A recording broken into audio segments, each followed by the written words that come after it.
Γρηγόρη, είσαι έτοιμος? Σου έρχομαι. Πήγε για να παρακολουθήσει στο στάδιο Ειρήνης και Φιλίας τον αγώνα Ολυμπιακός Βιλερμπάν.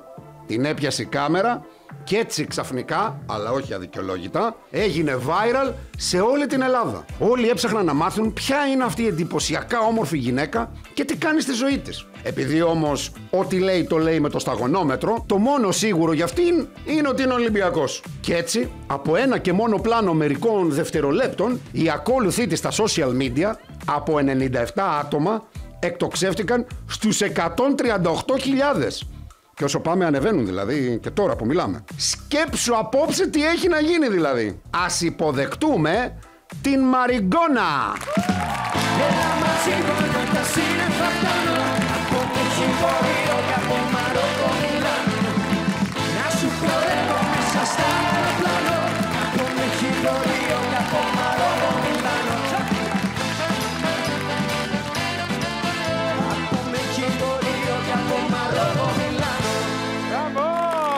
Πολύ ωραία.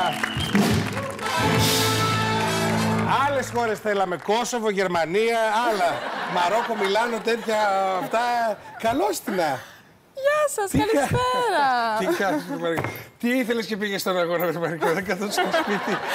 Ένα αγώνα πήγα να δω και τώρα κάθομαι εδώ μαζί σου. Συγγνώμη, να ρωτήσω λίγο κάτι. Καταρχάς, έχεις ξαναπάει σε αγώνα του Ολυμπιακού? Βέβαια πως έχουμε ξαναπάει, σχεδόν σε όλα. Σε όλα. Ναι. Με τον σύντροφό σου, τον Νίκο. Να του στείλω πάρα πολλά φιλιά γιατί ο Νίκος είναι εδώ. Γεια σου, Νίκο μου. Ο Νίκος είναι από την Κατερίνη, είναι Κατερινιώτης, έζησε πολλά χρόνια και στη Θεσσαλονίκη.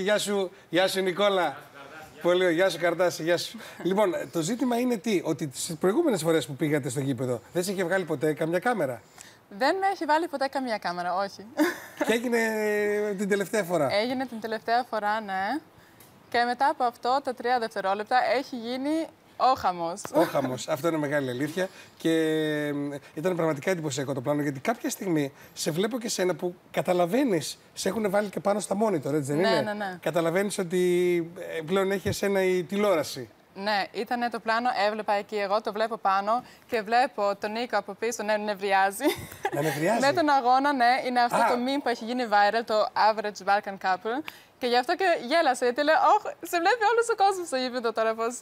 Δεν νευρίασε που σε έβγαλε η τηλεόραση, νευρίασε για το μάτς. Για το μάτς, ναι, γιατί ήταν αγχωτικό. Μάλιστα. Άρα, πόσα χρόνια πηγαίνετε στο γήπεδο, πηγαίνετε πολύ καιρό? Πηγαίνουμε, καταρχάς, για τον Ολυμπιακό έχουμε έρθει γενικά Ελλάδα, γιατί είναι φανατικός φαν.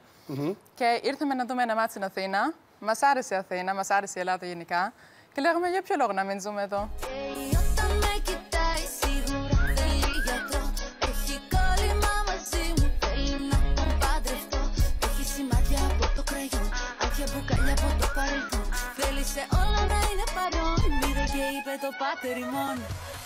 Η δικιά σου ιστορία, έτσι λίγο που την συζήτησα και με τον Νίκο πριν, είναι πάρα πολύ παράξενη και ωραία, γιατί εσύ γεννήθηκες στο Κόσοβο. Ακριβώς. Μάλιστα. Και φεύγουν οι γονείς σου και πηγαίνουν κάποια στιγμή στη Γερμανία για να δουλέψουνε. Ακριβώς.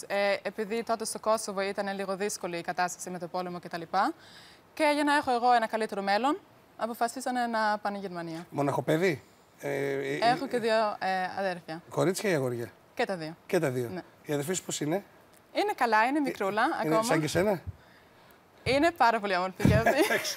Να μην πάει σε αγώνα. Ο αδερφός σου? Ο αδερφός μου είναι 18 χρονών και αυτός είναι. Ναι. Μάλιστα. Να του στείλουμε τα φιλιά μας και τα χαιρετίσματά μας. Ναι. Δεν ζουν εδώ στην Ελλάδα. Όχι, ζουν Γερμανία. Γερμανία. Άρα λοιπόν, γιατί και οι δικοί μου οι γονείς ήταν μετανάστες στη Γερμανία. Εμένα πήγανε στο Μόναχο. Εσένα που πήγανε? Στην Στουτγκάρδη. Στουτγκάρδη. Οπότε μεγαλώνεις εκεί και πηγαίνεις σχολείο, ή τι ηλικία πηγαίνετε στη Γερμανία? Εγώ 4 χρονών. Πήγα και στο σχολείο, τελείωσα την σχολή μου, την νοσηλευτική. Αυτό. Και μιλάς απτέστως γερμανικά? Μιλάω γερμανικά, ελληνικά, αλβανικά και αγγλικά. Και αγγλικά. Ναι. Τι λες, ρε παιδάκι μου. Είναι πολύ ωραίο να μιλάς ξένες γλώσσες. Αυτό είναι αλήθεια. Ναι. Εντάξει, στο μυαλό μου πολλές φορές μιλάω με την μαμά μου και τα μπερδεύουμε. Της μιλάω ελληνικά, της μιλάω αλβανικά, της μιλάω γερμανικά και μου λέει, παιδί μου, δεν σε καταλαβαίνω. Δεν καταλαβαίνουμε τι λες. Ναι, μα και εσύ είναι 4 γλώσσες και θα μάθεις κι άλλες. Γιατί αυτές, άμα είναι η βάση, μπορείς να μάθεις κι άλλες γλώσσες που είναι. Τα μαθαίνω πολύ γρήγορα. Ναι. Γρήγορα. Αυτό είναι αλήθεια. Οπότε πηγαίνεις νοσηλευτική και στη Γερμανία δουλεύεις καθόλου σαν νοσηλεύτρια? Πήγες σε κάποιο νοσοκομείο? Δούλευα, αλλά επειδή ήταν λίγο Είναι δύσκολη η δουλειά και πήρα όλα τα πράγματα που έβλεπα και τα πήρα σπίτι και με πείραζε ψυχολογικά, οπότε αποφάσισα... Ό,τι έβλεπες μέσα στο νοσοκομείο τα έπαιρνες σπίτι στην αγωνία σου. Ναι, και με ρίξανε λίγο ψυχολογικά, οπότε αποφάσισα να το σταματήσω, έμαθα κάποια πράγματα. Και τέλος. Το καταλαβαίνω. Πάρα πολλοί κόσμος επηρεάζεται από τη δουλειά του. Και... Είναι δύσκολο, ναι. Ειδικά αν βλέπεις παιδάκια και τέτοια, είναι πολύ δύσκολο. Πολύ δύσκολο. Παρ' όλα αυτά, πρώτες βοήθειες, αν χρειαστεί κάτι, ξέρεις. Δηλαδή, αν μέσα στο γήπεδο λιποθυμήσει κάποιος από την αγωνία του, ξέρεις τι θα κάνεις. Ξέρω τι θα κάνω, ναι. Μάλιστα, πάρα πολύ. Επίτηδες θα αν δεν είχε στον Νίκο, θα λιποθυμούσαν όλοι για να τους δώσει το φιλί της ζωής. Θα κάνουν όλοι έτσι, θα λέγανε το φιλί της ζωής, το φιλί της ζωής. Θα πέφτουν όλοι από δίπλα.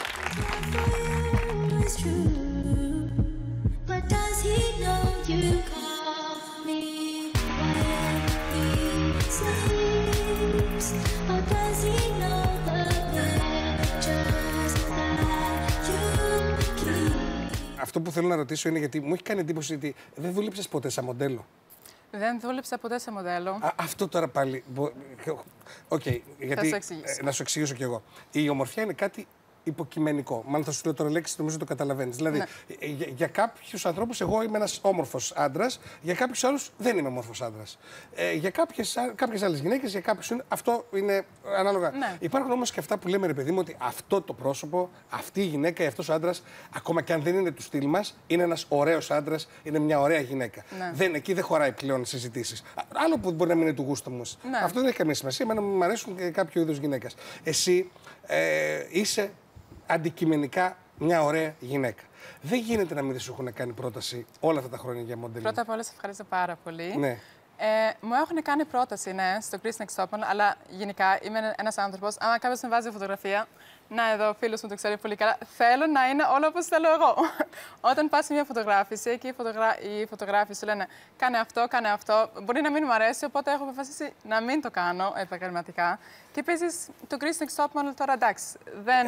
Εσύ μιλάς για το Chris Next Top Model, μου μιλάς. Εγώ λέω γενικά στη Γερμανία. Ναι, γενικά. Στα 18 σου, στα 17 σου. Μπορώ να σε φανταστώ δηλαδή ότι δεν θα έχεις και μεγάλες διαφορές τώρα από το σήμερα. Ναι. Δεν πλησίασε ποτέ κάποιος. Δηλαδή, εδώ, ας πούμε, ένα από τα πολύ ωραία μας μοντέλα, η Βίκη Κουλιανού, τη βρήκε ο σχορεμένος ο Ασλάνης, ένας πολύ μεγάλος σχεδιαστής, τη βρήκε στο λεωφορείο. Ναι. Και της λέει: κοπέλα μου, εσύ είσαι μια κούκλα, πρέπει να γίνεις μοντέλο. Και έτσι έγινε μοντέλο. Εσένα ποτέ δεν σε πλησίαζε κάποιος σε ένα μαγαζί, στον δρόμο, να σας πει τι κάνετε? Να σου πω την αλήθεια, στην Γερμανία όχι. Στην Ελλάδα μου έχουν πει κάποιες φορές ναι.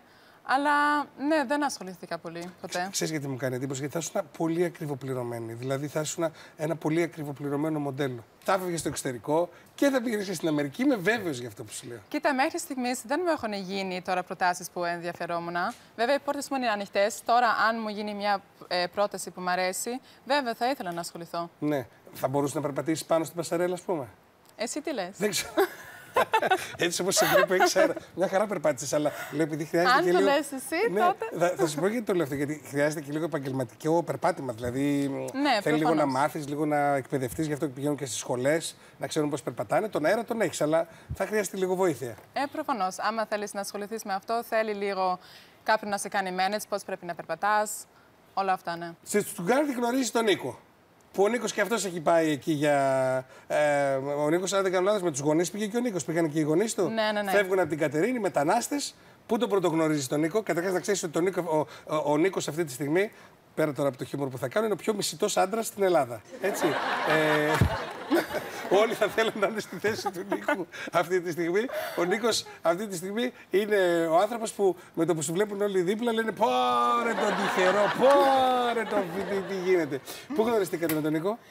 Ήμασταν από την ίδια πόλη και γνωριστήκαμε έτσι τυχαία έξω και ήρθε να μου μιλήσει. Γκρικ καμάκι. Πραγματικά γκρικ καμάκι. Νίκο, γκρικ καμάκι, αδερφέ. Ωραία, πες μου λίγο, θυμάσαι λίγο τι σου είπε? Γιατί δεν μπορεί, το σαλονικιώτικο, γιατί Κατερίνη Θεσσαλονίκη είναι δίπλα. Ναι. Γκρικ και σαλονικιώτικο καμάκι είναι από μοναδικό στον κόσμο. Ναι, ήρθε, ήμουνα με τις φίλες μου, ήρθε και λέει «Τι κάνετε εσείς όμορφες κοπέλες εδώ?» Εγώ ήμουν λίγο πιο, τους λέω «Τι θέλεις?» Και έτσι κάναμε λίγο χιούμορ στην αρχή. Και μετά. Έτσι ξεκίνησε η ιστορία. Ναι. Στα γερμανικά, να φανταστώ. Ναι, έτσι, μιλάμε γερμανικά στο σπίτι. Ναι. Εσύ στην Ελλάδα είχες έρθει πριν γνωρίσεις τον Νίκο? Όχι, ποτέ. Ποτέ. Άκουγες κάτι για την Ελλάδα, ρε παιδί μου, για τα νησιά? Εγώ είχα την Σαντορίνη ότι ήταν όνειρο για μένα να πάω και πήγαμε μετά. Την Ελλάδα την είχα Σαντορίνη, έτσι ακριβώς. Δηλαδή ήταν ένα όνειρο, ναι. Έβλεπες αυτά τα άσπρα σπίτια πάνω στο βουλκάνο. Ναι, είναι πανέμορφο. Και ήταν πανέμορφο. Ναι. Μάλιστα. Με τον Νίκο, τώρα, αν δεν κάνω λάθος, κλείνετε 7 χρόνια σχέσεις. 7 χρόνια, ναι. Να σου πω ότι πολύ γρήγορα, εγώ πιστεύω ότι πολύ γρήγορα θα σου κάνει πρόταση γάμου. Δηλαδή, πιστεύω ότι δεν θα σε αφήσει άλλο. Για να δούμε. Έχει αρχίσει ήδη η αντίστροφη μέτρηση. Θα ήθελες να κάνετε γάμο? Κοίτα, δεν είμαι. Για μένα ένα γάμο πιστεύω δεν θα αλλάζει πολύ. Καλά, εννοείται. Τώρα είσαστε τόσα χρόνια μαζί. Ναι. Πιστεύω για κάθε γυναίκα είναι κάτι ωραίο, αλλά να παντρευτούμε, να μην παντρευτούμε, πιστεύω ότι είμαστε αγαπημένοι και η σχέση μας θα συνεχίσει. Τι ωραίο είναι αυτό που λέει, ρε Νίκο. Πολύ ωραίο είναι αυτό που λέει, ρε φίλε. Έτσι, μα εντάξει, είναι φανταστικό. Εντάξει, γιατί λέω, ρε παιδί μου, ξέρεις, αυτό το ότι έτσι νιώθεις και πιο. Καταλαβαίνω ότι τον κάνεις και νιώθεις και πιο ωραία. Ότι δεν έχω κάποιο στόχο ή κάτι οτιδήποτε άλλο. Εγώ μαζί σου θέλω να είμαι και από εκεί και πέρα, ό,τι να γίνει, ας γίνει και όπως πάει καλύτερα. Εδώ τώρα στην Ελλάδα, χωρίς να γίνομαι διάκριτος, με τι ασχολείσαι, δηλαδή πώς περνάει η μέρα σου? Λοιπόν, ξυπνάω, παραγγέλνω το φρέντο εσπρέσο μου σκέτο. Σκέτο, Επειδή πολλοί με ρωτάνε ακόμα τι έχει αλλάξει στην ζωή μου τώρα που έχω γίνει τόσο viral. Το καφέ μου ίδιο το πίνω ακόμα. Ναι, σκέτο. Γι' αυτό και είσαι έτσι όπως είσαι. Και εγώ που το πίνω φραπέ γλυκό μεγάλο είμαι έτσι όπως είμαι. Σωστό, Νίκο? Σωστό. Ξεκινάει έτσι η μέρα μου μετά από γυμναστήριο. Μετά από το σκυλί μου βόλτα, είναι ένα κανεκόρσο, πάρα πολύ γλυκό κορίτσι. Μετά βοηθάω λίγο και τον Νίκο με τις δουλειές του. Και έτσι είναι η μέρα μου. Έτσι είναι η μέρα σου. Έτσι έχει πιάσει καθόλου όρεξη να κάνεις? Γιατί ξέρω ότι είχε περάσει ποτέ από την ελαιονό σου να γίνεις και ηθοποιός. Πέρασε κάποτε. Από μικρή δηλαδή έπαιζα σε θέατρο και τέτοια, αλλά δεν το έτρεξα πολύ αυτό. Γιατί είμαι ένας άνθρωπος που θέλω από το 0 να φτάσω μέχρι τα 100 στο τσακ. Στο δευτερόλεπτο. Ναι. Καταρχάς, ας πούμε κάτι το έφτασε. Γιατί από 97 ακόλουθους πήγες 130.000. Οπότε πάντα απόδειξα ότι οι γυναίκες πάντα έχουν δίκιο. 140.000 μέσα σε μια εβδομάδα. Ακριβώς. Αυτό δηλαδή θα ήθελα π.χ. να είμαι ένα Bond girl.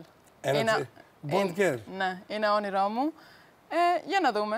Για να δούμε, γιατί όχι, πραγματικά. Από ό,τι φαίνεται, εντάξει, θες να σου πάνε τα πράγματα τόσο ωραία. Δηλαδή, η εξωτερική εμφάνιση μου έχει βοηθήσει πάρα πολύ. Αλλά λέω, μήπως θέλεις να πας και σε μια σχολή, λίγο να μάθεις και εσύ λίγο κάτι, να πας να το εκπαιδεύσεις. Γιατί θα ήθελα να μάθω, ναι. Η αλήθεια είναι, θα ήθελα να μάθω, γιατί είναι το πρώτο πράγμα που μου μπαίνει στο μυαλό. Why not, θα ήθελα να το δοκιμάσω. Ξαναγυρίζω λίγο στην γνωριμία σας με τον Νίκο στη Στουτγκάρδη. Από τη μέρα που τα φτιάχνετε, πόσο καιρό μένετε στη Γερμανία?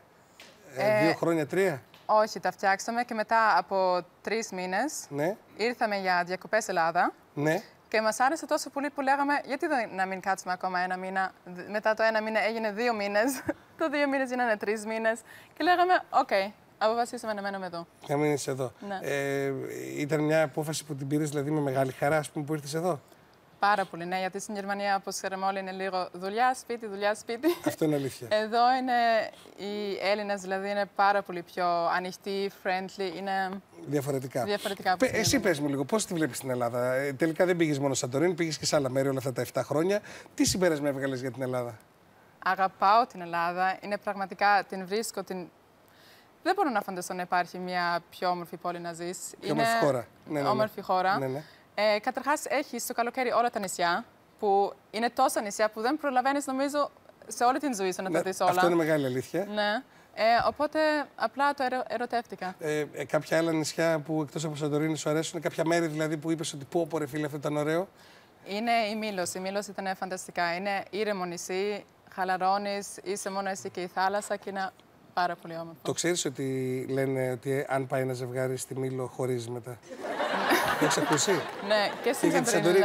Τα ξέρεις όλα! Τα έχει μάθει όλα, Νικό.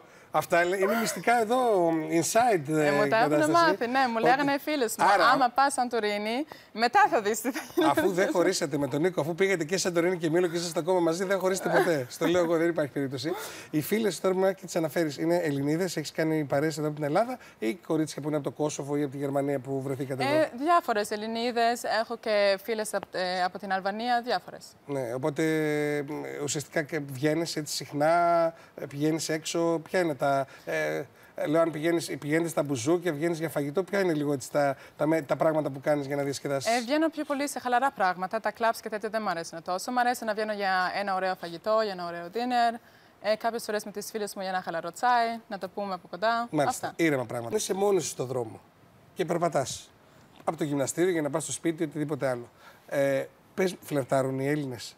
Δηλαδή θα σου πούνε, θυμάσαι καθόλου εκφράσεις, φλερτάρουν όμορφα ή πολλές φορές γίνονται και λίγο χυδαίοι, μιλάνε άσχημα? Ναι, κατάλαβα τι λες.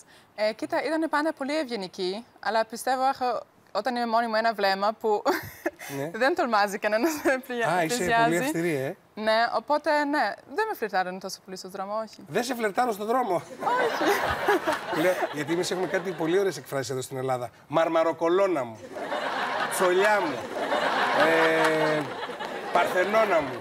Πω αποτρίζουν τα πεζοδρόμια. Ξέρεις, θέλω να πω, όταν υπάρχει κάτι πάρα πολύ ωραίο, γιατί είναι ωραίο να φλερτάρεις μια γυναίκα, ειδικά να της πεις κάτι πολύ όμορφο, ή να σας πούμε πω τι ωραία γυναίκα που είστε ή καλημέρα, πιστεύω ότι μπορείς να φτιάξεις και τη διάθεσή σου και τη διάθεση μιας κοπέλας το να πεις κάτι πολύ ωραίο. Ναι, έτσι, είναι πάρα πολύ ωραίο. Ναι. Είναι πάρα πολύ ωραίο. Ναι, μου αρέσει πάρα πολύ.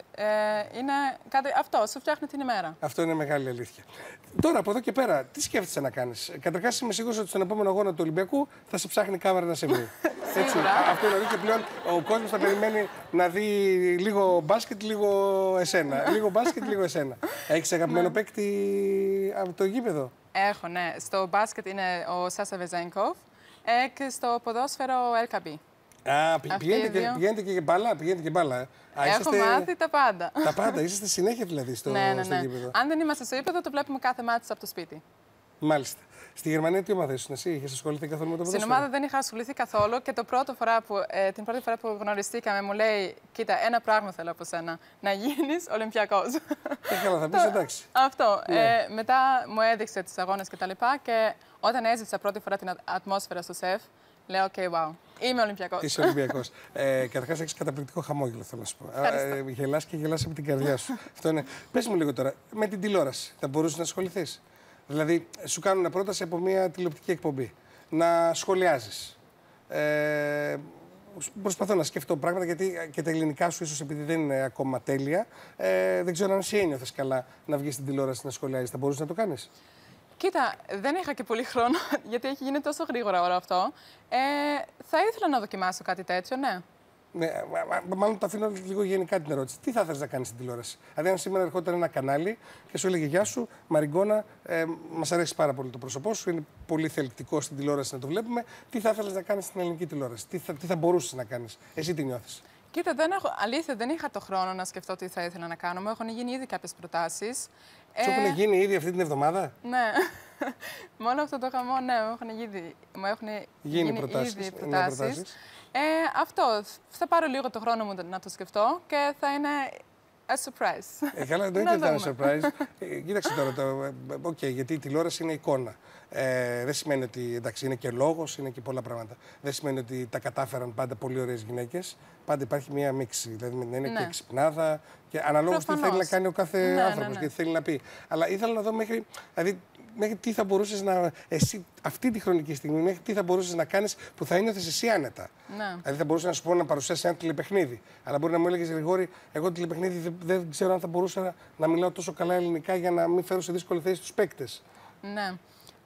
Κοίτα, ωραίο μου ακούγεται. Μου έβαλες μια καινούργια σκέψη. Ωραία, τηλεπαιχνίδι. Θα το σκεφτώ, ναι. Βεβαίως. Ναι, θα μπορούσα να προσπαθήσω να πάω σε αυτή την πλευρά. Μάλιστα. Εγώ στο εύχομαι. Πραγματικά. Και να σε δω κάποια στιγμή σε κάποιο στούντιο και να με καλέσεις κιόλας. Κυρίες και κύριοι, Γρηγόρη Αρναούτογλου. Και να χαρώ πάρα πολύ. Μαριγκόνα. Τι σημαίνει Μαριγκόνα? Έχει κάποια έννοια στο Κόσοβο? Η Μαριγκόνα είναι η κοπέλα που έχει φτιάξει το αλβανικό φλακ. Την αλβανική σημαία. Την σημαία ακριβώς. Τη λέγανε Μαριγκόνα. Μαριγκόνα. Η γιαγιά μου έχει δώσει αυτό το όνομα. Α, η γιαγιά έδωσε. Δεν τη λέγανε Μαριγκόνα και τη γιαγιά? Όχι. Όχι, Μαριγκόνα.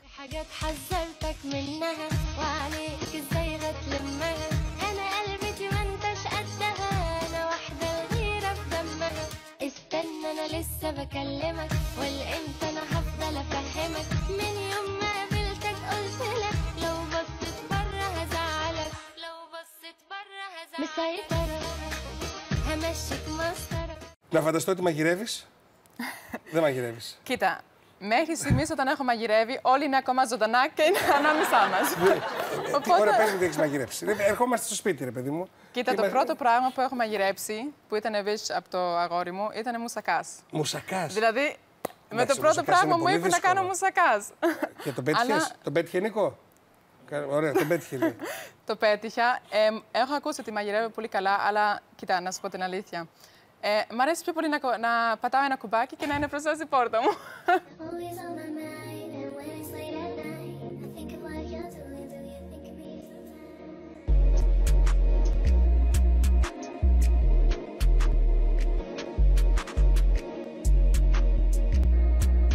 Λοιπόν, θα παρακαλέσω πριν αποχαιρετήσω την Μαριγκόνα να μπούμε λίγο στο Instagram, να δούμε τι γίνεται στο Instagram τώρα και θα σας πω ότι σε λίγο έχουμε ένα giveaway θα κάνουμε, γιατί κοιτάω τόση ώρα πάνω της και δεν ψάχνω να βρω τι θα δώσω. Αλλά τελικά βρήκα τι θα δώσω. Θα σας δώσω δώρο τώρα αν μπείτε στο grigoristanotoglu.official αλλά και εδώ στο site της Μαριγκόνα. Παρακαλώ να την ακολουθήσουμε κι εμείς. Πώς είναι αυτή τη στιγμή, Νάνση, η ακόλουθη? 145.000! Κάθε λεπτό που περνάει μεγαλώνουν, φίλε, φοβερό. Για κατεβείτε λίγο προς τα κάτω. Από άλλες χώρες έχεις δει καθόλου να σε ακολουθούνε? Έχει γίνει παγκόσμιο viral. Έχει γίνει στην Τουρκία, γίνεται χαμός. Ιταλία, Ισπανία, Αργεντινή, Βραζιλία, Κόσοβο, Αλβανία. Τα comments μου είναι από κάθε χώρα. Κάθεσαι καθόλου, απαντάς, έτσι μπαίνεις στη διαδικασία αυτή?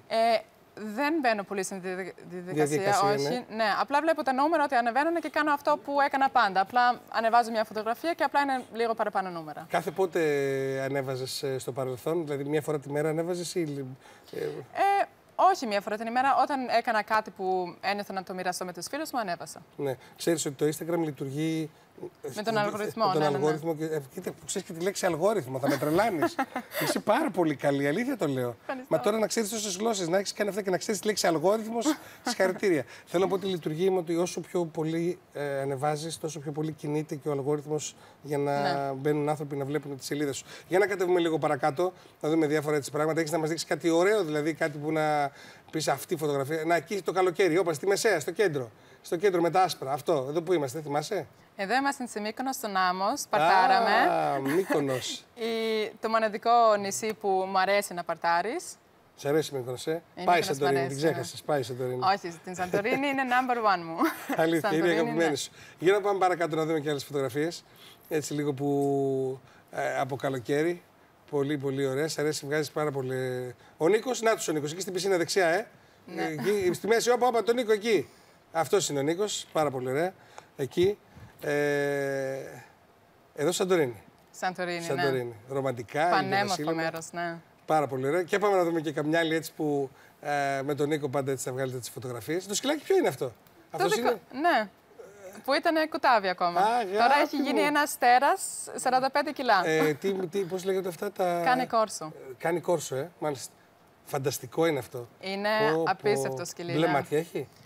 Τώρα έχουν αλλάξει λίγο, έχουν γίνει σαν το δικά μου. Green καφέ. Green αλλά καφέ. Κουτάβι ήταν μπλε, ναι. Μάλιστα. Και σε τέλεια μάτια έχεις την green καφέ. Για πάμε λίγο παρακάτω να δούμε τίποτα έτσι κάτι άλλο από τη... Μάλιστα δεν έχει. Α, λίγες έχεις. Ναι. Κοίτα, το Instagram μου το είχα πιο πολύ για τους κοντινούς μου φίλους, για την οικογένειά μου. Δεν ήμουν πολύ introvert person. Οπότε το είχα κλειστό. Και μετά, όταν έγινε όλο αυτό το χαμός, λέω εντάξει, ας προσπαθήσω. Μήπως δεν είμαι introvert, απλά το νομίζω έτσι. Εγώ πιστεύω ότι πρέπει να αρχίσεις να κάνεις πραγματάκια. Δηλαδή, δεν ξέρω αν θα κάνεις την τηλεόραση. Νίκο, αν με ακούσεις λίγο, να αρχίσεις να κάνετε λίγο πιο. Να προτείνεις πράγματα. Δηλαδή, εκτός από το να βγάλεις μια ωραία φωτογραφία. Εγώ τι προτείνω, έτσι, εσύ θα κάνεις. Θα ήθελα πάρα πολύ, ας πούμε, από τη στιγμή που ο κόσμος θέλει να ακολουθήσει τη Μαριγκόνα, να μας πας σε ένα ωραίο εστιατόριο να μας πεις τι να φάμε. Ότι εδώ έχω φάει πολύ ωραία. Να μας προτείνεις ένα ωραίο ταξίδι και να μας πεις, παιδιά, θα σας δείξω πώς μπορείτε να αυτό το έκανα πάντα, ναι. Μάλιστα. Ρούχα, ας πούμε, να πεις ότι προτείνω κάποια ρούχα, προτείνω κάποια αξεσουάρ. Ναι. Δηλαδή πρέπει να γίνεις λίγο πιο ενεργητική για να μπορούν να καταλάβουν και κάποιοι άνθρωποι που συμπαθούν τη Μαριγκόνα σαν φυσιογνωμία, γιατί είσαι πάρα πολύ γλυκό παιδί και δεν το λέω. Θα μπορούσε να ήσουν όμορφη, αλλά να έβγαινες, πώς να πω τη λέξη, ξινή. Ναι. Καταλαβαίνεις τι εννοώ? Ναι. Και να λες, εντάξει, ωραία η κοπέλα, αλλά ξινιόλα είναι, δεν μας αρέσει. Έχει συμβεί πάρα πολλές φορές. Ναι. Εντάξει, για μένα όλοι οι άνθρωποι έχουν την ομορφιά.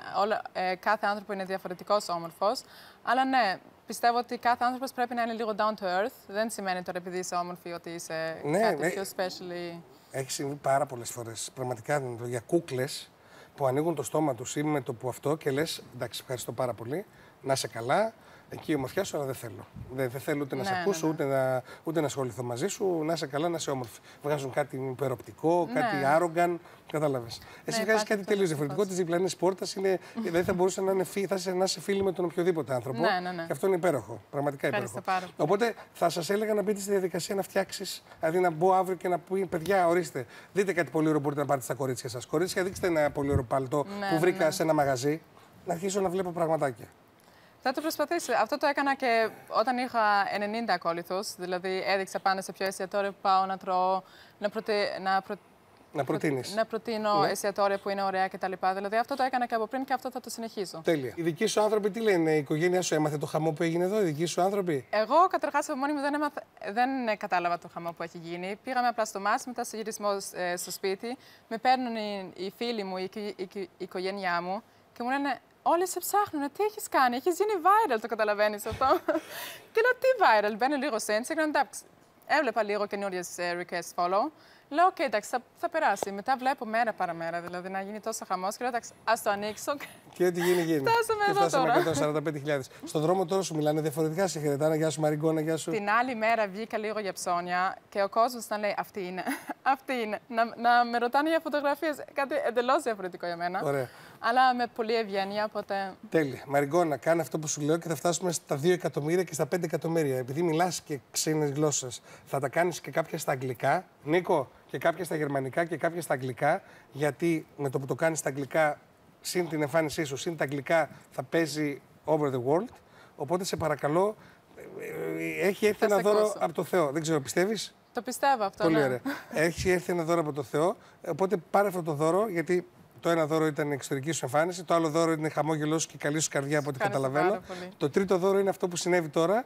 Πάρ' το λοιπόν και εκμεταλλεύσου το, με την καλή έννοια εκμεταλλεύσου το, με το να προτείνεις ωραία πράγματα, να λες για ωραίες πράξεις, για ωραία πράγματα και έτσι να.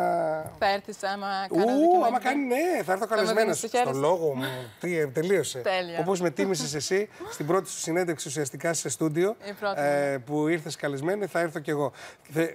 Τόσο ώρα κοιτάω, φοράς πολλά δαχτυλίδια. Ναι. Μπορείς ένα δαχτυλίδι να μου χαρίσεις να το κάνω δώρο στο Instagram το δικό μου? Όποιο θέλεις εσύ. Όλοι έχουν πολύ αξία για μένα, αλλά επειδή έχει είναι τόσο χαμός, ένα ευχαριστώ στον κόσμο πρέπει να πω. Οπότε θα δώσ' μου λίγο το χέρι σου, σε παρακαλώ, καταρχάς να το φοράς λίγο πάνω. Εδώ, αυτό το μικρό που έχει και διαμαντάκια έτσι πάνω, τι είναι. Λοιπόν, εδώ. Μπαίνετε στο Instagram grigorisarnaoutoglou.official, δείτε τι ακριβώς λέει από κάτω φωτογραφία και σε κάποια κυρία θα μπει στο δικό της το χέρι ή σε κάποιον κύριο. Ξέρω εγώ, όποιος το κερδίσει και όποιος το θέλει. Όποιος θέλει μπορεί να το φορέσει. Έτσι δεν είναι? Ορίστε. Μαριγκόνα, θέλω να σε ευχαριστήσω πάρα πολύ. Εγώ σε ευχαριστώ. Να είσαι καλά, καλή τύχη μέσα από την καρδιά μου. Ευχαριστώ πάρα πολύ. Να έχεις μια πολύ ωραία ζωή. Νίκο, σε ευχαριστώ πάρα πολύ. Πατριωτάκι, καλή συνέχεια μέσα από την καρδιά μου. Να είσαι καλά. Χάρηκα πολύ να σε γνωρίσω από κοντά. Πραγματικά χάρηκα, ευχαριστώ πολύ που ήρθατε. Κυρίες και κύριοι, ήταν η Μαριγκόνα!